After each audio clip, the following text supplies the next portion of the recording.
चलूंगा। भगवान आपके संग है, इस भरोसे के साथ चलिए। फिर देखिए, उद्धव जैसे ज्ञानी को गोपियों ने कहा, आप ज्ञानी हैं महाराज, बताओ हमारे श्री कृष्ण कब आएंगे? उद्धव जी कहते हैं वो तो कण कण में है। तो गोपियां बोली, कण कण में है तो दिखाओ। उद्धव जी चुप हो गए। गोपियां बोली, उद्धव ये प्रेम है, तुम कभी प्रेम किए ही नहीं।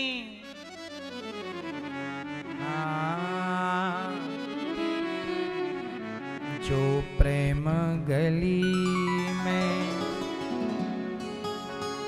आए नहीं, करहूं प्रणाम जोर जुग पानी। ज्ञानी कहता है कि कण कण में है, उद्धव कह रहे हैं और गोपियां देख रही हैं। ये रहे मेरे कृष्ण, हर जगह कृष्ण ही कृष्ण दिख रहे हैं, उद्धव जी को नजर नहीं आए। ज्ञान में इतना बल नहीं कि वो कण कण में प्रभु को देख ले, पर प्रेम में बल है, भक्ति में ताकत है कि वो हर जगह से प्रकट कर सकता है। कुत्ते से नामदेव जी ने, गधे से एकनाथ जी ने और भूत से तुकाराम जी ने प्रकट किया। हाँ, सब में प्रभु रहते हैं, मैया मैं क्या कहूं। देख सको तो देख लो, जब मैं था, बोलो जब मैं था तब हरि नहीं, अब हरि है मैं नाय। जब मैं था मतलब जब तक आपके भीतर मैं का घमंड होगा कि मैं, तब तक हरि नहीं होंगे। और जब मैं का घमंड समाप्त होगा तो फिर भगवान आप में समा जाएंगे। जब मैं था तब हरि नहीं, अब हरि है मैं नाय। और प्रेम गली अति साकरी, जा मैं दो न समाए। प्रेम की गली इतनी सकरी है कि यहाँ दो नहीं आते, एक ही चलेगा। बोलो हाँ, कौन सी गली? जो प्रेम गली में आए नहीं, प्रियतम का ठिकाना क्या जाने। जिसने कभी प्रेम किया ही नहीं, वो प्रेम निभाना क्या जाने। सुदामा, क्या प्रेम है सुदामा का। सुशीला बोली, इतने गरीब हो, आपके तो मित्र द्वारिका के राजा हैं, चले क्यों नहीं जाते। सुदामा बोले, क्या प्रेम, क्या भक्ति मैं इसलिए करता हूं कि उनसे दौलत मांग लूं। यदि दौलत मांगने के लिए मैं भगवान को परेशान करूं तो मेरे से अच्छी तो वैश्या है जो भगवान को परेशान किए बिना अपने को बेच के पैसा कमा लेती है। मैंने भगवान को पैसे के लिए परेशान किया तो मेरे से बेहतर तो वैश्या है, कम से कम वो भगवान को परेशान तो नहीं कर रही है। मैं भक्ति इसलिए थोड़ी करता हूं कि भगवान मुझे धनवान बना दें। देखो सुदामा जी डांट रहे हैं, सुशीला मैया क्या कह रही हो, चले जाओ द्वारिका कुछ मांग लाओ। ना हमने कुछ मांगने के लिए भक्ति की है क्या? मांगेंगे नहीं। क्या निस्वार्थ प्रेम है, ये प्रेम है मेरी माँ। प्रेम जब अनंत हो गया तब रोम रोम संत हो गया। प्रेम में कहाँ डिमांड है, कहाँ चाह है। पत्नी बोली, अच्छा एक काम करो, मांगो मत, ठीक है, दर्शन तो करने जाओ। हाँ ये तुमने ठीक कहा, पर सुनो मैं खाली हाथ नहीं जा सकता। मित्र के पास जाओ खाली हाथ, मित्र को कुछ भेंट करो। भगवान के पास खाली हाथ नहीं जाना चाहिए। भगवान के पास जाओ तो भगवान के पास जाओ तो खाली हाथ नहीं, अपने को लेकर जाओ। प्रभु मैं अपने को लाया हूं, मुझे स्वीकार कर लीजिए, मैं अपने आप को चढ़ाने आया हूं। मित्र के पास जाओ खाली हाथ नहीं, कुछ कुछ लेकर जाओ उसके लिए। गुरु के पास जाओ खाली हाथ नहीं, कुछ जगह ऐसी हैं जहां खाली हाथ नहीं जाना चाहिए। भले कुछ लेकर जाओ, कुछ भी खाने की चीज हो सकती है, कुछ भी हो सकती है, ऐसी चीज लेकर जाओ जिसका उपयोग हो सकता है। खाली हाथ कैसे जाऊं दोस्त के यहां? अच्छा एक काम करो, तो मैं चावल लाती हूं 4 मुट्ठी। बहन सुनो, दरवाजा खोलो। हाँ हाँ क्या हुआ सुशीला? मेरे पति द्वारिका जा रहे हैं, थोड़ा सा आप चावल हो तो, अन्न हो तो दे दो, उधार चुका दूंगी, यदि आएगा तो भगवान की कृपा से आपका। उसने कहा बहन 1 मुट्ठी चिवड़ा पड़ा है, लेना है तो ले ले। ठीक है, 1 मुट्ठी चिवड़ा, चिवड़ा मतलब पोहा, दे दिया।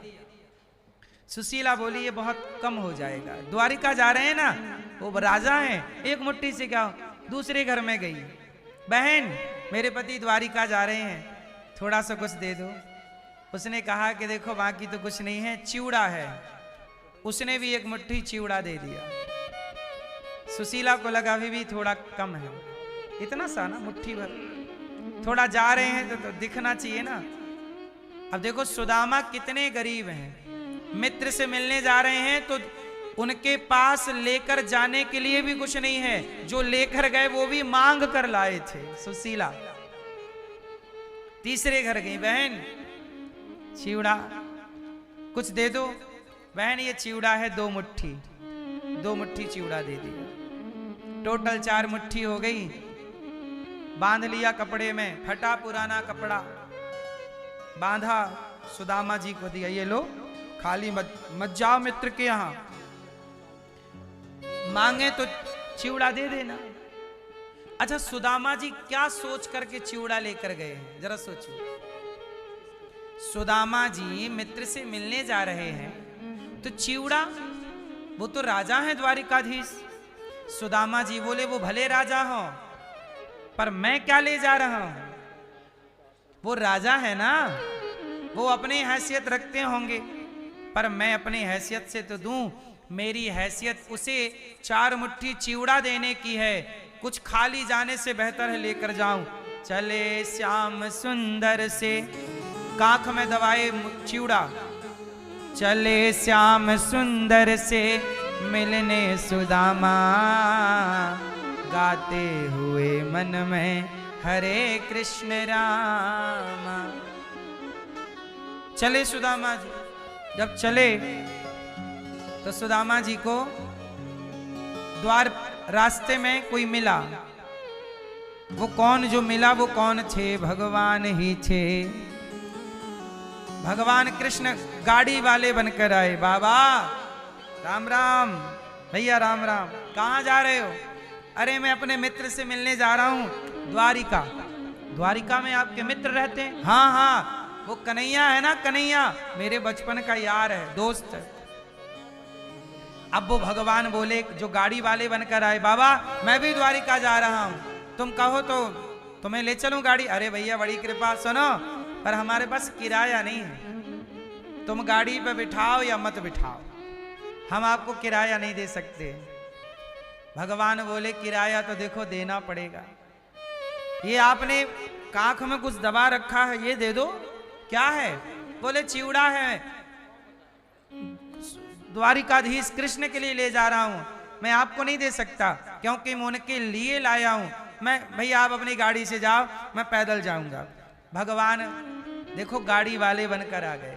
अच्छा बाबा एक काम करो, मत देना किराया, बैठ जाओ बैठ जाओ। गाड़ी पर सुदामा जी बैठे और भगवान कृष्ण गाड़ी हाँक रहे हैं। सुदामा जी बोले कि मित्र भैया ये बताओ तुम द्वारिका में कहाँ रहते हो? बोले हम वो कृष्ण रहते ना जहाँ, उनके बगल में ही हमारा भी घर है, वहीं रहते हैं। अच्छा भैया हमें मिलवा दोगे कृष्ण से? हाँ हाँ। अच्छा ये बताओ हमें पहचान लेंगे कि नहीं? हाँ भगवान। बोले नहीं नहीं वो तो भगवान।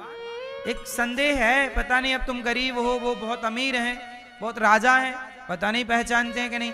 वो तो जब जाओगे तो पता लग जाएगा। पर वो सब पे दया करते हैं, बड़े दयालु हैं।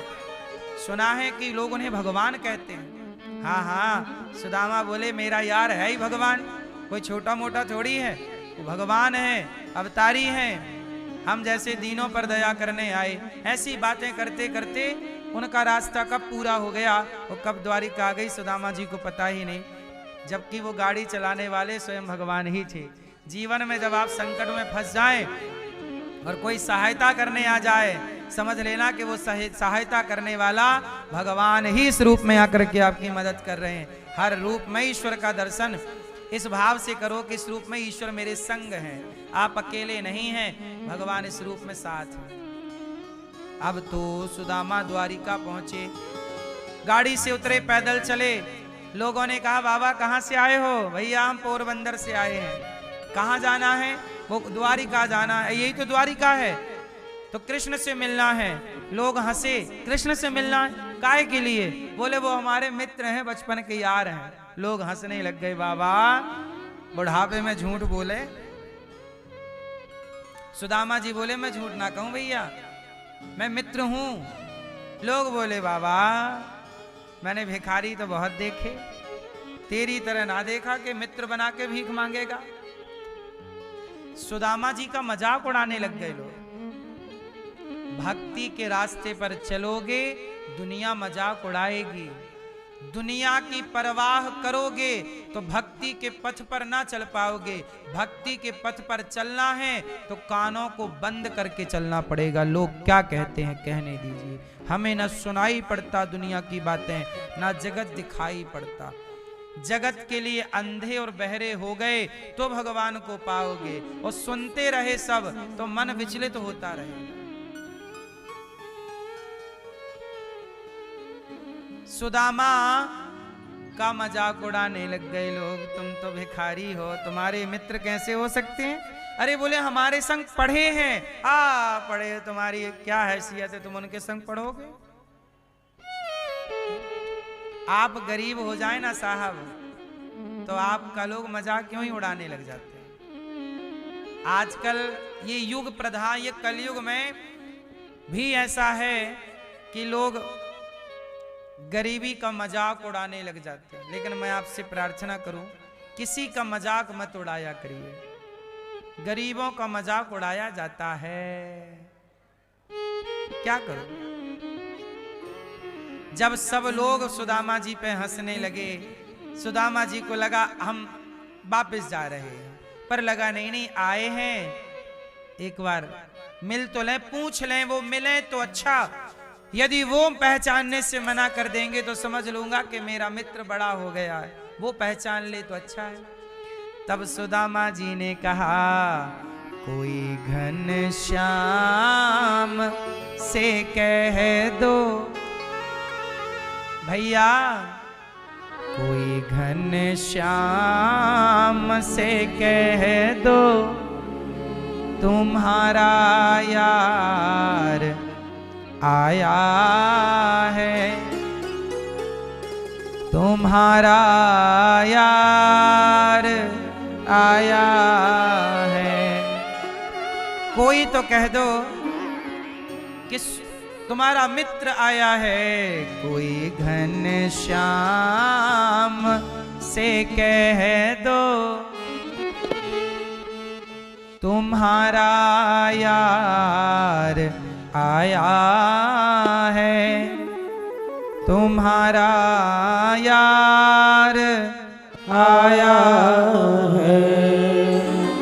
सुदामा नाम है मेरा, सखा घन श्याम है मेरा। सुनो, मेरा नाम सुदामा है। सुदामा नाम है मेरा, सखा घन श्याम है मेरा। न घबराओ कहो जाकर, दिया है द्वार पर डेरा।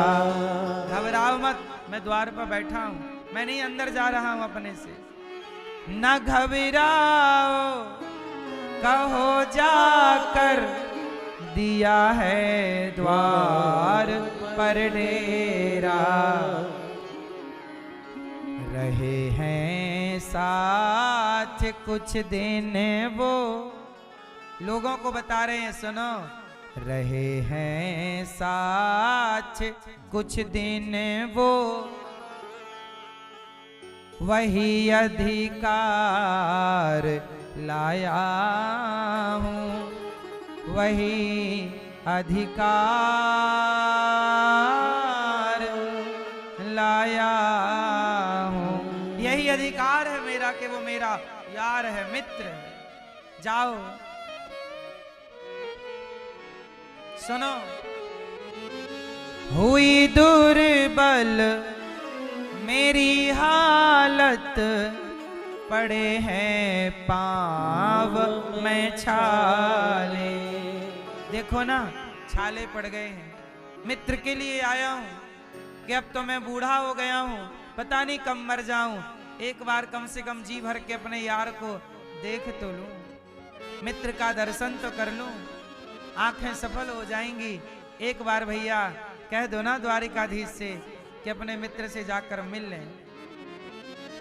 हुई दुर्बल मेरी हालत, पड़े हैं पांव में छाले, पड़े हैं पांव में छाले। निहारो कौन आया है, अरे ओ द्वारिका वाले, अरे ओ द्वारिका वाले। निहारो कौन आया है, अरे ओ द्वारिका वाले। ए द्वारिका वाले, निहारो ना, कौन आया है? तुम्हारा मित्र यार। सहारा कोई ना भैया, सुदामा जी बोले सहारा कोई ना भैया, छोड़ संसार आया।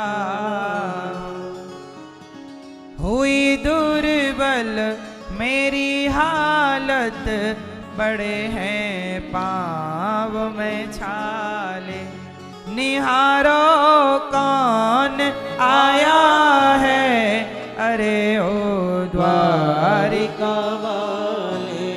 सहारा कोई ना भैया, छोड़ संसार आया हूँ, छोड़ संसार आया हूँ।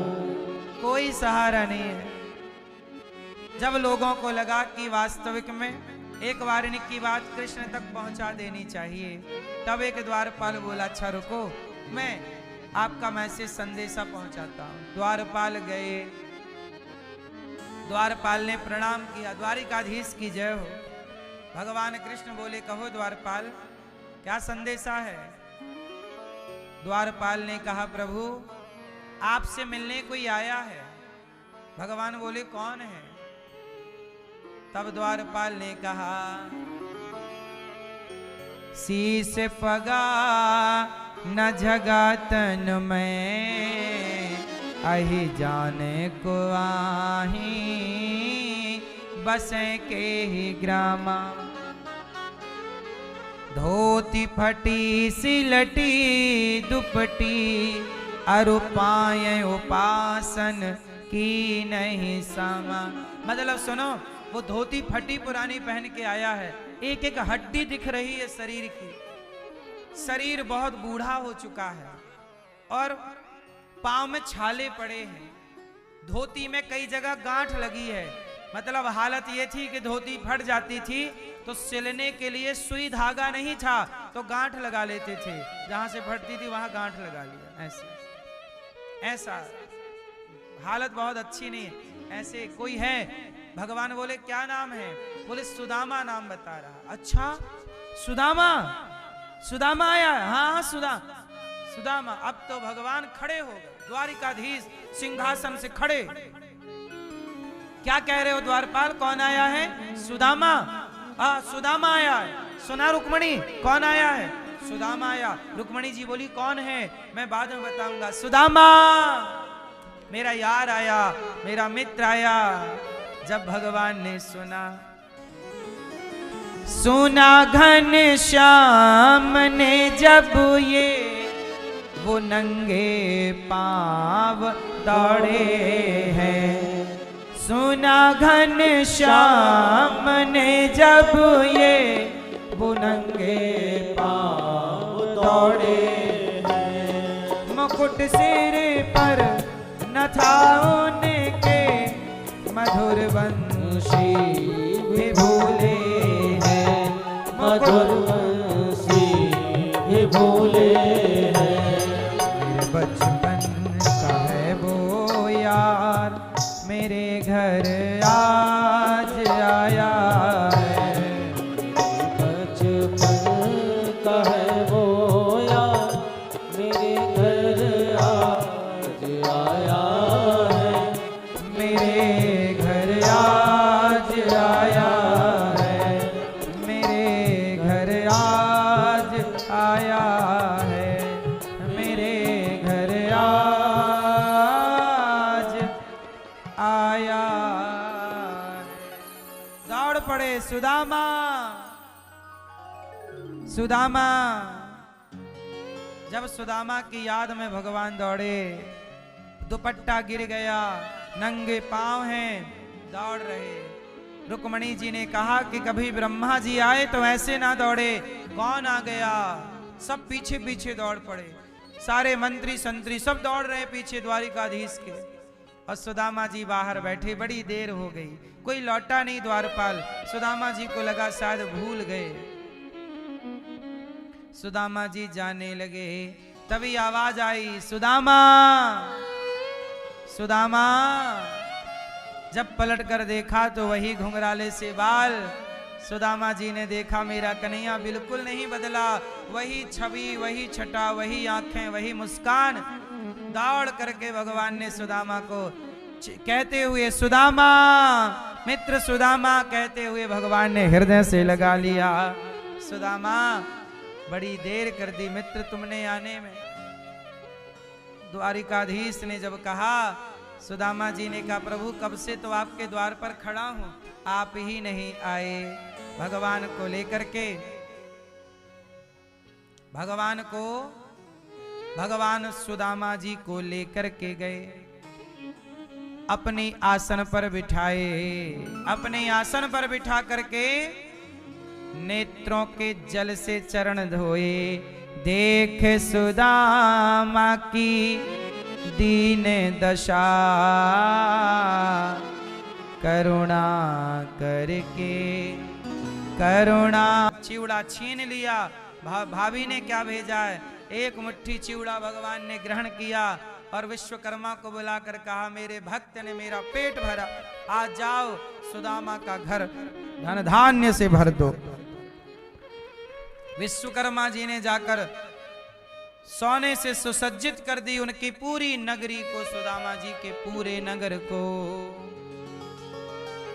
सुदामा जी से बचपन की बातें हुई, भगवान श्री कृष्ण मिले।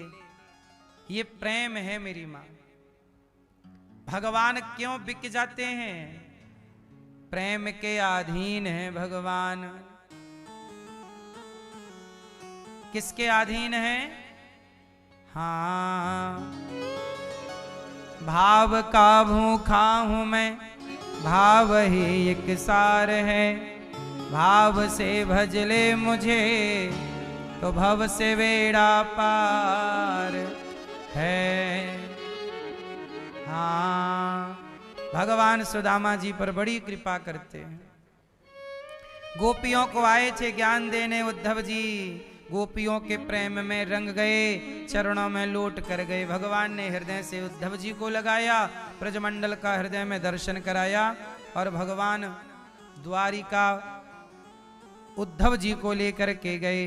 द्वारिका में भगवान का पहला विवाह रुक्मणी जी से हुआ, दूसरा विवाह भगवान का जाम्बवंत की बेटी जाम्बवती से हुआ, तीसरा विवाह भगवान का सत्यभामा से हुआ, चौथा विवाह यमुना जी से, पांचवा विवाह भगवान का मित्रविंदा से, छठवां विवाह सत्या से, सातवां विवाह भद्रा से, आठवां लक्ष्मणा से। और भौमासुर नाम के दैत्य को मार करके भगवान 16,100 कन्याएं जो भौमासुर के चंगुल में थीं, उन कन्याओं को भगवान ने मुक्त कराया और मुक्त करा करके भगवान ने उन्हें सम्मान के साथ जीने का अधिकार दे दिया। कहा जाओ अपने अपने घर। उन कन्याओं ने कहा प्रभु अब हम कहाँ जाएं, हमसे आप विवाह करके हमें स्वीकार कर लीजिए। जिन्हें कोई स्वीकार नहीं करता उन्हें भगवान ने स्वीकार कर लिया और 16,100 कन्याओं से भगवान ने विवाह कर लिया। टोटल विवाह हो गए भगवान के 16,100। अब 16,100। अब आप लोग कई बार कहते हैं कि भगवान को इतने विवाह करने की क्या जरूरत थी। सुनो, अभी हमने क्या बताया कि भगवान को जो जिस भाव से पुकारता है भगवान उसे उस भाव से मिलते हैं। मीरा ने पति के रूप में चाहा तो भगवान पति रूप में मिलेंगे। ऐसे इन स्त्रियों ने पति रूप में चाहा तो पति रूप में मिल गए। द्रौपदी ने भाई के रूप में चाहा, भाई के रूप में मिल गए। अर्जुन ने मित्र के रूप में चाहा, मित्र के रूप में मिल गए। जाकी भगवान कहते हैं जाकी रही भावना जैसी, प्रभु मूरत देखी तिन तैसी।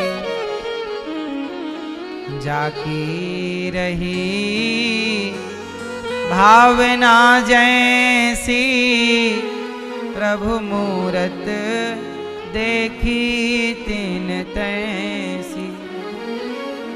जाकी भावना जैसे भगवान ने विवाह किया बड़े प्रेम से। भगवान ने अनिरुद्ध का, भगवान के पुत्र हुए प्रद्युम्न, अनिरुद्ध प्रद्युम्न का विवाह रति से हुआ। सम्रासुर को उन्होंने मारा।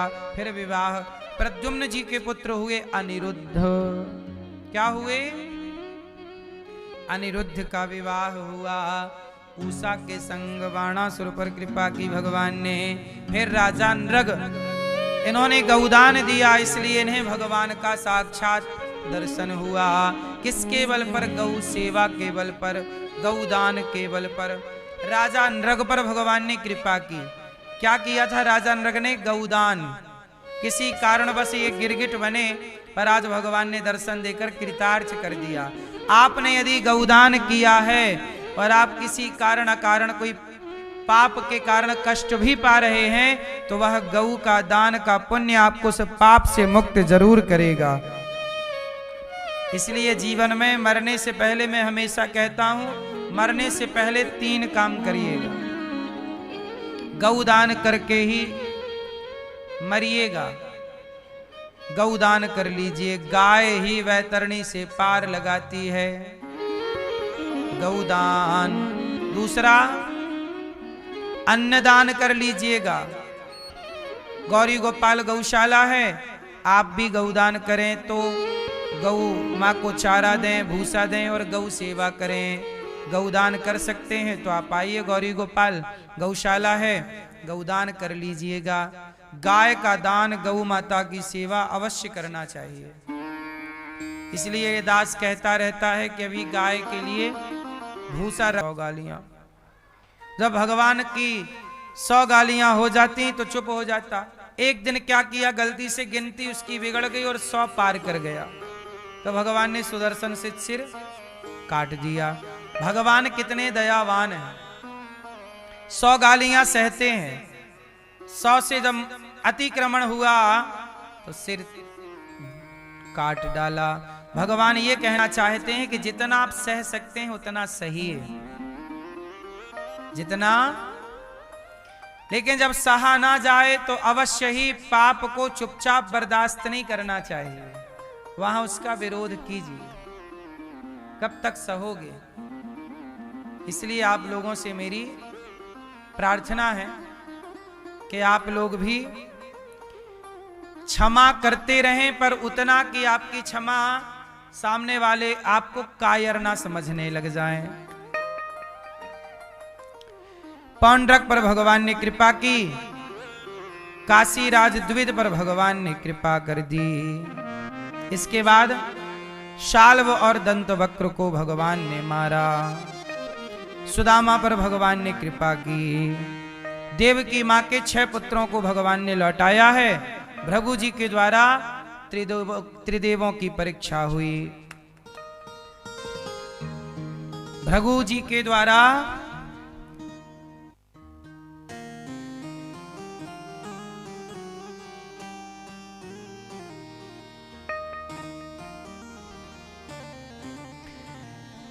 तो कुरुक्षेत्र में भगवान जब गए तो अपनी गोपियों से भेंट करते हैं, अपनी मां यशोदा से मिलते हैं। अच्छा एक बात बताओ, देवकी मां और यशोदा मां को तराजू में रखा जाए, किसका पलड़ा भारी आपके हिसाब से? देवकी मां ने गलती कर दी। देवकी मां ने भगवान कृष्ण के अतिरिक्त और किसी को चाहा। पता है देवकी मां के जो बेटे मर गए थे, कंस ने मार डाला था, उन मरे हुए बेटों को जीवित करवाया था देवकी मां ने कि हमारे पुत्र हमें लौटाओ, क्योंकि आप तो भगवान हो और आप भगवान हो तो सब कर सकते हो।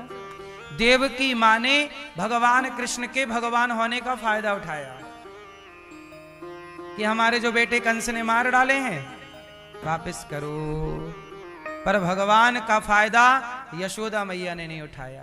यशोदा मैया कृष्ण की याद में रोती तड़पती रही, हमें कृष्ण ही चाहिए, कृष्ण का विकल्प और कुछ नहीं चाहिए, कोई और बेटा नहीं चाहिए, कृष्ण ही चाहिए। देवकी कहती हैं कृष्ण से चाहिए, कृष्ण से चाहिए, पर यशोदा कहती हैं कृष्ण को चाहिए। कृष्ण को चाहा यशोदा ने और कृष्ण से चाहा देवकी ने, इसलिए यशोदा मां का पलड़ा भारी है। जो भगवान से चाहता है वो बड़ा नहीं, जो भगवान को चाहता है वो बड़ा। यशोदा मां ने कुछ नहीं चाहा, प्रेम करती हैं कृष्ण से। चले गए तो रोती रहीं, पर कोई और नहीं कि अब चलो किसी और में मन लगाए, नहीं। ये प्रेम की पराकाष्ठा है, ये प्रेम है मेरी मां। इसके बाद भृगु जी त्रिदेवों की परीक्षा लिए भगवान की छाती पे लात मारा। किसने? भृगु ऋषि ने लात मार दिया। क्षमा बड़न को चाहिए, छोटन को उत्पात, का हरि को घट गयो जो भृगु मारी लात। क्षमा बड़न को चाहिए। बड़े को क्या चाहिए? बड़ा कौन? जो क्षमा करे वो कौन? आप बड़े हैं, इसलिए कोई गलती करता है उसे क्षमा जरूर कीजिएगा। भगवान नारायण की छाती पर एक लात मारा भृगु ऋषि ने। भगवान ने चरण पकड़ के कहा, भृगु जी मेरी छाती बड़ी कठोर थी, आपके चरण बड़े कोमल थे, कहीं आपको चोट तो नहीं लगी? ऐसे भगवान न जाने कौन से गुण पर दया निधि रीझ जाते हैं। भृगु जी को क्षमा कर दिया। देखो, भगवान को लात मारा तो क्षमा कर दिया, और भगवान के भक्त को रावण ने विभीषण को लात मार दिया, क्षमा नहीं किया। भगवान कहते हैं मुझे लात मारोगे क्षमा कर दूंगा, मेरे भक्त का अपमान करोगे मैं कभी क्षमा नहीं करूंगा। इसलिए भक्तों से पंगा लेने का नहीं, भगवान के भक्तों से कभी भगवान का अपराध कर दोगे चलेगा, भगवान के भक्त का अपराध भगवान बर्दाश्त नहीं करते। इसे सेवा अपराध कहते हैं। कौन सा अपराध? भक्त अपराध कहते हैं। कोई भक्त है, सेवा कर रहा है, आपने भक्त का ही अपमान कर दिया, भगवान वो सह नहीं पाते, आपको कभी क्षमा नहीं करते। इसलिए किसी भक्त का, किसी साधु का तिरस्कार ना किया करो। और हम लोग कैसे पता लगाएं कि कौन भक्त है कौन भक्त नहीं है? इसका अर्थ ये हुआ कि किसी का अपमान मत किया करो। हम तो जानते नहीं ना कि कौन भक्त है और कौन भक्त। मेरी मां, भगवान ने ये सारी लीलाएं की। सांब का पेट में कपड़ा बांध कर जाना। भगवान कृष्ण के एक पुत्र का नाम है सांब। वो संतों का अपमान करने पेट में कपड़ा बांध लिए, पेट बड़ा कर लिए, ऐसा लगा गर्भवती महिला है, और साड़ी पहन लिए सांब, स्त्री की वेशभूषा बना लिए, और संतों के पास गए, बाबा जी बताओ बहू के पेट में लड़का है कि लड़की? संतों की परीक्षा लेने गए थे कि देखें संत लोग सही वाले हैं कि ऐसे ही फर्जी हैं। परीक्षा लेने गए, दुर्वासा ऋषि समझ गए कि संतों की अवहेलना कर रहे हैं, भगवान के बेटे होकर श्राप दे दिया, जाओ ना हम तुम्हारे पेट से बेटा ना बेटी, तुम्हारे वंश का नाश करने वाला मूसल निकलेगा। संतों ने श्राप दे दिया, कपड़ा हटाया, मूसल निकला, चूर्ण करके फेंका, पटेरा नाम की घास हो गई, कील तनक सी बची, उसे फेंक दिया, मछली निकल गई। मछली को मछुआरे ने पकड़ के मार डाला, और वो मछुआरे ने वो जो कील थी वह बेचा, तो वह एक शिकारी खरीद लिया, जरा नाम का व्याध, और उसने वही अपने बाण की नोक में लगाया। और इसी से फिर भगवान कृष्ण के 56 करोड़ यदुवंशी। एक समय बाद मां गांधारी का शाप था, उस शाप के कारण आपस में ही इसके बाद भगवान ने नवयोगेश्वरों के संवाद की कथा सुनाई। 24 दत्तात्रेय जी के 24 गुरु हैं। देखो हमें जीवन में गुरु किसे बनाना चाहिए? जहां से आप कुछ ग्रहण करते हैं, सीखते हैं, वो आपके गुरु हैं। और गुरु कितने हो सकते हैं? शिक्षा के गुरु तो कितने भी हो जाएं, पर दीक्षा के गुरु एक ही होते हैं। शिक्षा तो आपको चींटी से भी सीख मिल जाएगी, आपका पड़ोसी भी आपको अच्छी बात सिखा सकता, कोई अच्छी बात जहां से मिले ग्रहण कर लो। दत्तात्रेय जी 24 गुरु बनाते हैं, पृथ्वी को गुरु बनाते हैं, पृथ्वी से सहनशीलता को ग्रहण करते हैं। पृथ्वी कितनी सहनशील है, हमें भी सहनशील होना चाहिए।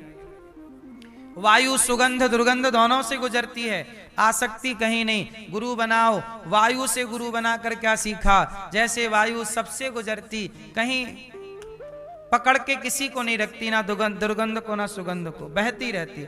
आप भी विचरण करते रहिए। किसी एक बात पर मतलब किसी ने कुछ कह दिया, किसी ने गाली दे दी, आप उस बात को पकड़ लेते हैं, किसने ये कह दिया, छोड़ दो। अच्छी बातें ग्रहण करते चलो, बुरी बातें छोड़ते चलो। हवा जो है ना, अच्छाई बुराई ग्रहण सब करती है, लेकिन सब छोड़ती हुई चलती है। लंबे दूरी, अब जैसे गुलाब के बगीचे से गुजरेगी तो खुशबू लेकर चलेगी हवा, और नाले के पास से गुजरेगी तो दुर्गंध लेकर चलेगी, लेकिन थोड़ी दूर बाद वो सबको छोड़ देती है। हाँ या ना? बोलो हाँ कि ना? ऐसे आप भी सदा, आपको 20 साल पहले सास ने क्या कहा था, मैया ने अभी तक गांठ बांध रखी है, 20 साल पुरानी। सास मर गई पर बातें याद हैं। हद होती है। तुम मैया तुम हो कि डस्टबिन हो? अपने आप को डस्टबिन ना बनाओ, बुराइयां ना रखो अपने। एक सुनो, मैया एक कोरी पुस्तक बुक है, एक किताब है, मतलब खाली किताब बुक, कुछ लिखा नहीं है, खाली पन्ना है, कोरी किताब। एक कोरी किताब है मेरी माँ, वो कोरी किताब में आपने ना गोदा गादी कर दी, गोद दिया, यूं कर दिया, कलम चला दी, यूं कर दिया, सब कर दिया। जब आपने खाली बुक में, खाली पुस्तक में गोदा गादी की, तो वो रद्दी के भाव जाएगी कि नहीं? बोलो हाँ, बोलो हाँ कि ना? लेकिन आप उसी खाली बुक में अच्छे अच्छे विचार लिख रहे हैं, आपके भीतर से अच्छे विचार प्रकट हुए, लिख दिया। किसी महापुरुष के विचार अच्छे लगे, लिख दिया। और अच्छी अच्छी चीजें उस पुस्तक में लिखोगे तो वो पुस्तक की कीमत घटेगी कि बढ़ जाएगी? पुस्तक वही है, उसमें आप गलत चीज लिख दोगे तो वो रद्दी के भाव चली जाएगी, उसमें अच्छी चीज लिख दोगे वही पुस्तक का ज्ञान करोड़ों का हो जाएगा। बस आप भी खाली पुस्तक हैं, आप भी कोरा कागज हैं। यदि आप अपने भीतर गलत चीजें भरते हैं तो आपकी कीमत रद्दी के भाव है, और आपने अपने भीतर अच्छाइयों को रखा तो आपकी कीमत बढ़ जाएगी। आपकी कीमत आपके विचारों से बढ़ती या घटती है। अब आप ये देखिए कि आप खाली पुस्तक हैं, खाली बुक हैं, अब आपको रद्दी के भाव जाना है या कीमत बढ़ाना है। कीमत बढ़ाना है तो अच्छी अच्छी बातें रखो और डिलीट कर दो गंदी गंदी बातें, और अपने चित्त में, अपने मन में गलत गलत बातें, गलत गलत विचार भरे हैं तो आपकी कीमत क्या हो सकती है। आप खाली कोरी किताब हैं, कोरा कागज है मन मेरा, कोरा कागज है मन मेरा। इस कोरे कागज में आप जो लिखना चाहें लिख दीजिए, अच्छी लिख दीजिए, या फिर जैसा आप लिखेंगे वैसे आप अपने लिए है ये। आपकी कीमत घटाना है तो कुछ भी लिख लो, बढ़ाना है तो विचार करके लिखो। इसलिए अच्छाई की ओर चलने से आपका फायदा है। तो आकाश को गुरु बनाकर दत्तात्रेय जी ने सीखा। जैसे आकाश सब जगह है, ईश्वर की व्यापकता सब जगह है, ऐसे दत्तात्रेय जी ने 24 गुरु बनाए और सबसे सीखा। अच्छा, एक चीज और सीखा। क्या सीखा? अग्नि से सीखा। आग तो सबके पास है, सबके घर पे रहती है। बताओ आग जो है मैया वो क्या सिखाती है? आग से आपने क्या सीखा? ये मैया बताएंगी हमारी, ये भैया बताएंगे, पीछे वाली ब्लैक टी शर्ट वाले भैया बताओ, आग से आपने क्या सीखा? सीख क्या मिली? बोलो। अच्छा, लाल भैया बताएंगे क्या सीखा आपने? कुछ नहीं। आग, आग, अग्नि। आग से हम लोग ये सीखते हैं कि आग में कुछ भी डालो, स्वाहा। आग कुछ नहीं रखती। ऐसे कोई आपका सम्मान करे, कोई अपमान करे, सम्मान मिले तो भी भूल जाओ, अपमान मिले तो भी भूल जाओ। याद रखो केवल भगवान को, बाकी सब भूलते चले जाओ। सम्मान याद रखोगे तो अभिमान आ जाएगा, अपमान याद रखोगे तो क्रोध आ जाएगा, और क्रोध और अभिमान दोनों हानिकारक है। सम्मान से क्या आता है? अभिमान। आपका सम्मान मोदी जी कर दें तो फिर आप सबको फोटो दिखाते फिरोगे, देखो देखो देखो देखो मेरा सम्मान बना। सम्मान से अभिमान जागेगा और अपमान से क्रोध, वो दोनों ही नरक के रास्ते हैं। काम क्रोध मद लोभ सब नाच नरक के पंथ। इसलिए भक्त कौन? जो सम्मान अपमान की भूख ही ना रखे। आप सम्मान करो अपमान करो कोई फर्क नहीं, हम तो भगवान के हैं, ईश्वर के हैं। बस ये अग्नि स्वाहा कर रही है, सब स्वाहा स्वाहा।